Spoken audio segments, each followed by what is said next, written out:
significance as any kind of metric for scientific inference, and stop teaching it as a foundational concept. We and many others have written about what this world should look like. I haven't talked about what alternatives are here. And I'm not at all talking about getting rid of p-values. I'm talking about how p-values are used in respect to thresholds. So I thank you for giving me the opportunity to join you today, wherever you are in the world. I'd love to hear from you. I know there won't be a lot of time for Q&A, but at least a little bit. But I'd love to hear from you at my email address, ron@amstat.org, and I'll be happy to provide these slides to the conference organizers. Thanks, Professor. Now it is time for interaction with the speaker. All right, here we go. Any questions, please? I do want to say while you're getting questions that I see one face that I know on here on screen, and I see on the list many other names of people that I know as well. So I'm delighted to see friends. One related question. See, in recent times, up to recent times, the p-values were calculated based on normality assumptions. But how this works when there is large deviation from normality? So, if I'm understanding the question, this is a question about the computation of p-values? Yeah. Yes. So I feel like that's a whole other talk about how p-values are computed, how they're used, how they're interpreted, how they're misinterpreted. For the purposes of this talk, I'm assuming a whole bunch of things about p-values that we did it right. And then the question is, what do we do once we have that p-value? And my argument is we need to do something different than just saying, oh, we're good if it's on one side of 0.05 and we're bad if it's on the other side. Thank you. Thank you, sir.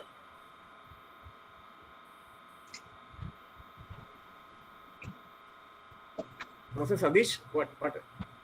Okay. Thank you, Professor Wsta, for your fantastic talk.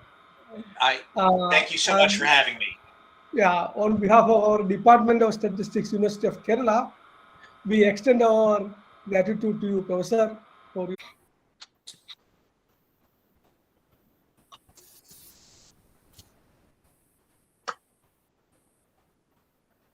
Is that the previous session ended early or what? I didn't check it. The previous session ended early. previous session is up to 7:55, Professor. 7:55. Okay. 1 or 2 minutes only remain. But another 5 minutes are placed for the not delaying the next session because of the technical issues. Okay. Anyway.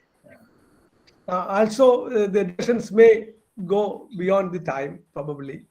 That's why. If you allow me, please. Yes.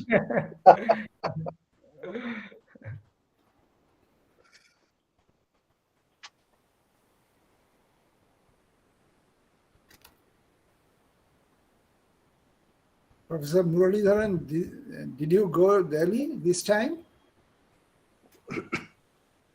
Professor Muralidharan? Professor Murli sir, Professor Malay Ghosh also there in the group. Yes, I see. Yeah.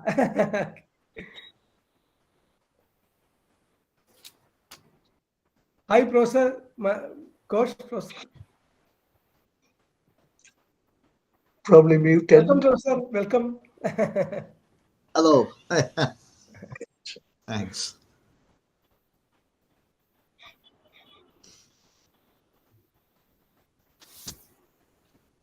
Yeah, I have a problem actually. You have to help me out. Our university doesn't allow to share our screen with anything other than Zoom.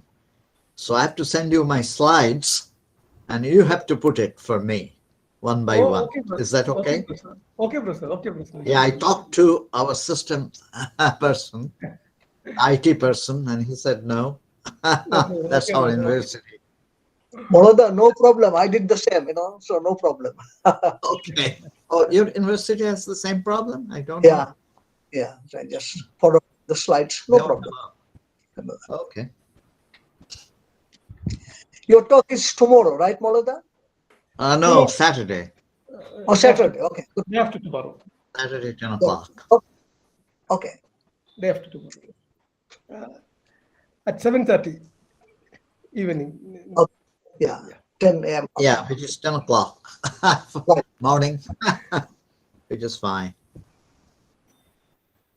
Professor Thomas Matthew also there. Yes. Tapan, I see. yeah.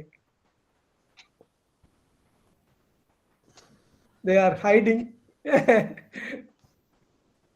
Is Philip still here? Philip from Hong Kong? Professor Phillips was here in the group. Yes, I know. He made a presentation earlier. Yeah. He Yeah. was here, but But maybe it's too late for him. yeah, just before I left. Probably the time. Yeah. Vimola, is your talk that one, the statistical inference about a common mean of several? No. Mine is on C.R. Rao, on the life of C.R. Rao. Very good. What happens, Professor Satish Kumar, the latest one you sent with the same title. I'm confused by that. That will be revised, yeah. Because about the Professor C.R. Rao. In fact, that session is in honor of Professor C.R. Rao. No, that's okay. But you sent me the title, other one. Yeah, earlier, I have sent it, the revised title to you. No, the last one you sent, that is the same title. So what is the title now? Just tell me. The title now is in the life of C.R. Rao. Right, that's right. There's a special session to honor him. Yeah. Yeah.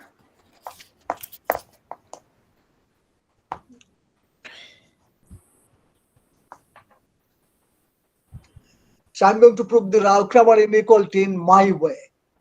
Oh, okay. That is good. That will be nice. Yeah. No, not at all. Oh, There's only one way to prove it. And Dr. Rao did that already, 1944. yeah. I thought that this should be Rao-Kramer Sinha's inequality right now. We'll see.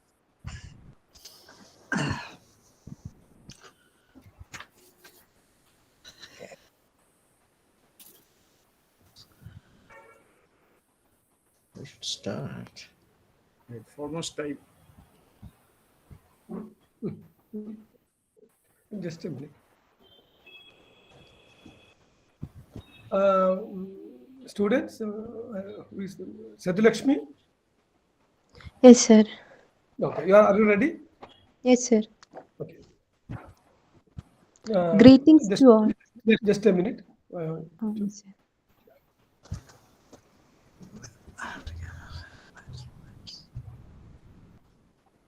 Satish Kumar, Yeah, let us. you don't need to introduce me actually. I have already been introduced earlier. But the group may be changed, Professor. Some slightly. A At little that time, the role was different. Yeah. Since this is an So international. they have the style. They go for introducing the chairman first of all, and then. Yeah, in fact, we introduced in the afternoon time or. Yes. Okay. Anyway, our students have the privilege to. They are very interested to know about, and some people are new to the group. Okay, let us start the program, Professor. Now the time. Sadhulakshmi, please introduce the chair and please help him to do the needful for the smooth running of the session, please. Greetings to all. Moving on, next we have the special session in honor of Professor C.R. Rao. To chair the session, we have Dr. Kalyan Das. Dr. Kalyan Das, Professor, Department of Mathematics, IIT Bombay. He's a very proficient academician, visiting research professor, Department of Statistics, Texas A&M University, distinguished visiting professor, Department of Biostatistics, University of Carolina, USA. He has more than 100 research publications in many reputed journals, including biometrics, analysis of statistics, statistical medicine, statistical methods in medical research, etc. He is also a reviewer of many journals, including Journal of Statistical Planning and Inference, Canadian Journal of Statistics, etc. I take this opportunity to call. Sir, please. Okay. Thank you, Shadilakhi. Let me introduce Professor Bimal Sinha, who is a speaker in this session in honor of Professor C.R. Rao. And Professor Sinha is very well reputed, actually. He's a statistician. He worked in his research area of interest is multivariate analysis, linear models, ranked set sampling, environmental statistics, meta-analysis. So many diverse fields he's working on. He served on the editorial board for several statistical journals, and I know that especially the multivariate analysis he used to edit earlier. And he mentored, Professor Sinha, more than 25, 26 students or what? About 30. Oh, about 30 students, okay. And about his publications, it's well known, so many huge publications he has done and co-authored many books. So I think for this session, the most suitable person is Professor Bimal Sinha. He will be speaking on the life of Professor C.R. Rao. Professor Sinha, please. Thank you. Thank you, Kallan, for your kind words. Nikhil, may I request you to put on the slides, please, starting with the first one? Yeah, he will do, Professor. Okay.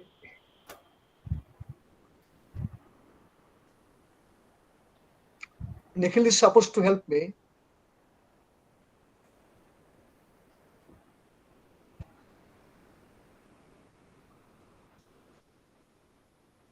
He's trying to share it from some technical error. He will do. Yesterday, there was a national celebration throughout India, National Statistics Day. That coincides with the birthday of the founder of Indian Statistical Institute, P.C. Mahalanobis. So no discussion on C.R. Rao can be complete without paying our homage to the founder of statistics in the Indian subcontinent, particularly India, the founder of the Indian Statistical Institute. That was long time back. So yesterday was the birthday of the professor, and that was National Statistics Day throughout India. Next one, please. I'd like to pay my homage to the academic fathers of mine who trained me about 60 years back in Ashutosh College, Calcutta, Dr. Chaudhuri. That was during my undergraduate degree, 60 to 65, BS in Stat. And later on, when I joined the Calcutta University for Masters and PhD, Professor Khodikinko Nandi. So my pronouns to both of them. They are my academic fathers and gurus. Next one, please. C.R. Rao. As you know, there's a big figure in our field, unparalleled, unique. At the age of almost 102, Dr. Rao is still alive, staying with his daughter Teja in her Buffalo residence. So I was very blessed that I had the opportunity to work with Dr. Rao for a number of years at the University of Pittsburgh. I was there for about 6 months. We had we worked jointly. And of course, when I joined the Indian Statistical Institute back in 1971, then I met Dr. Rao a few times.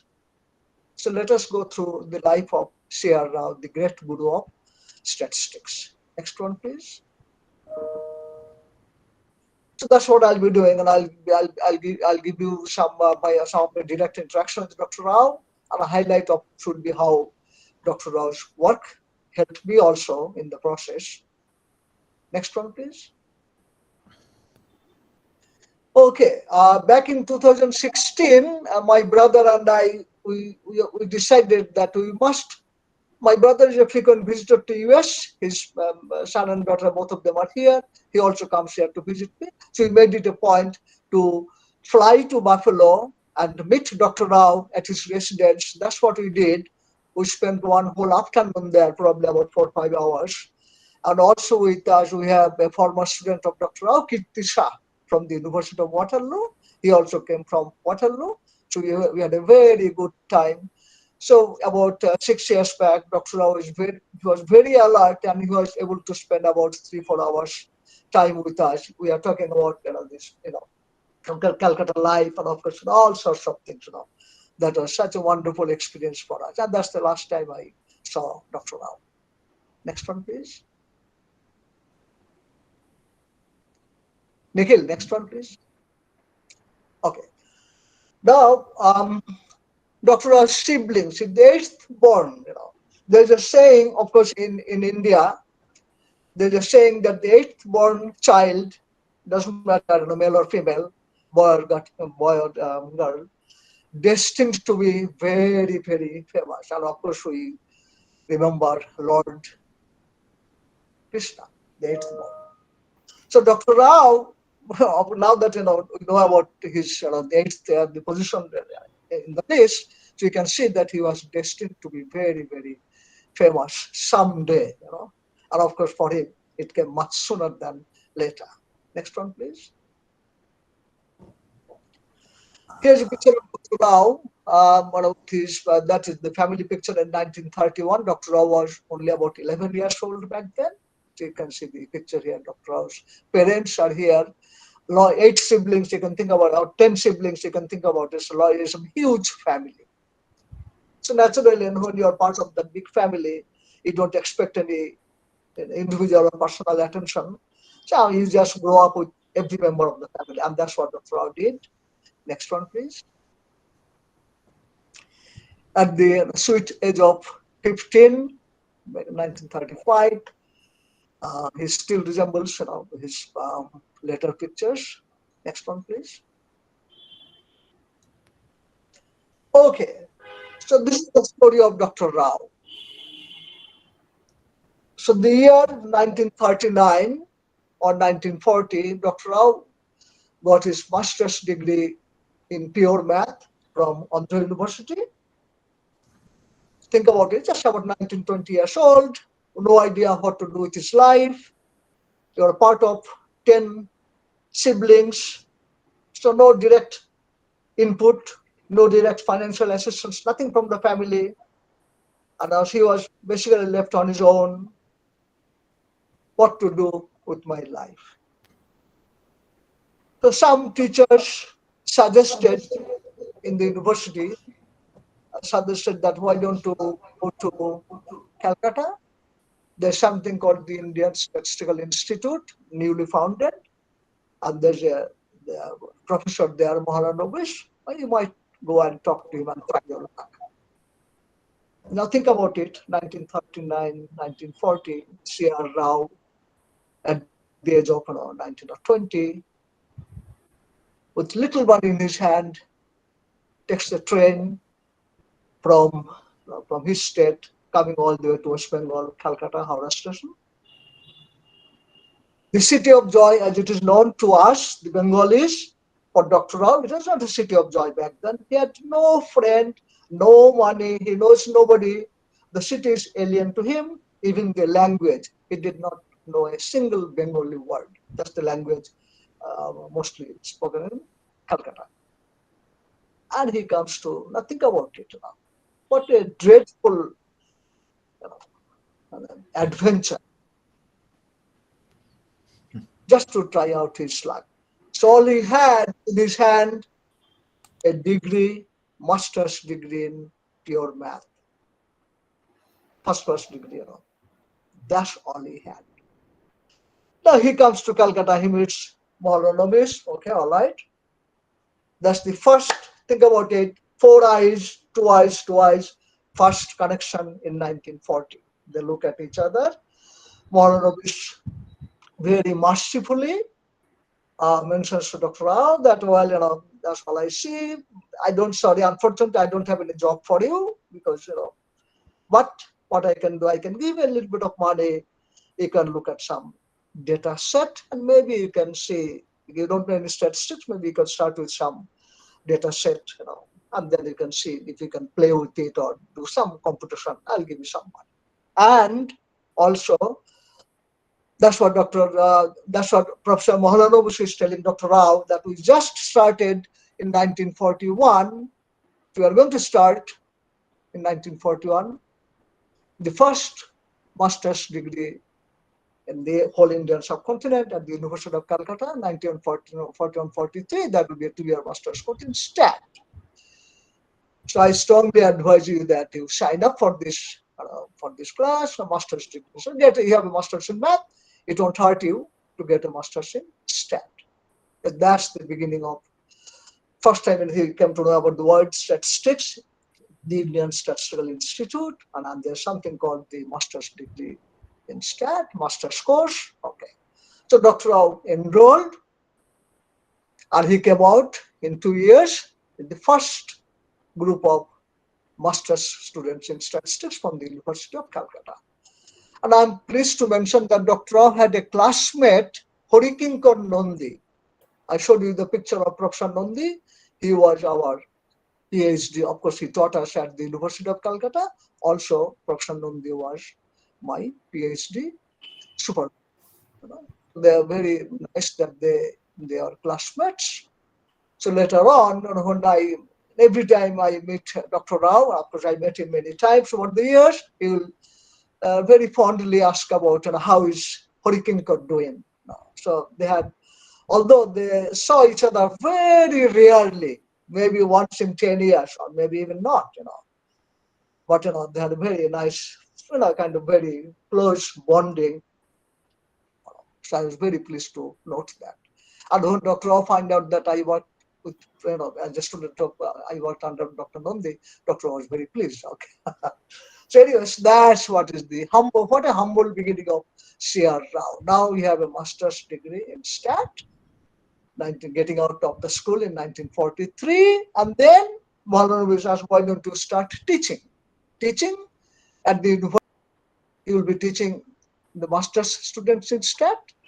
So 1944, Dr. Rao started teaching, and soon after, and probably the same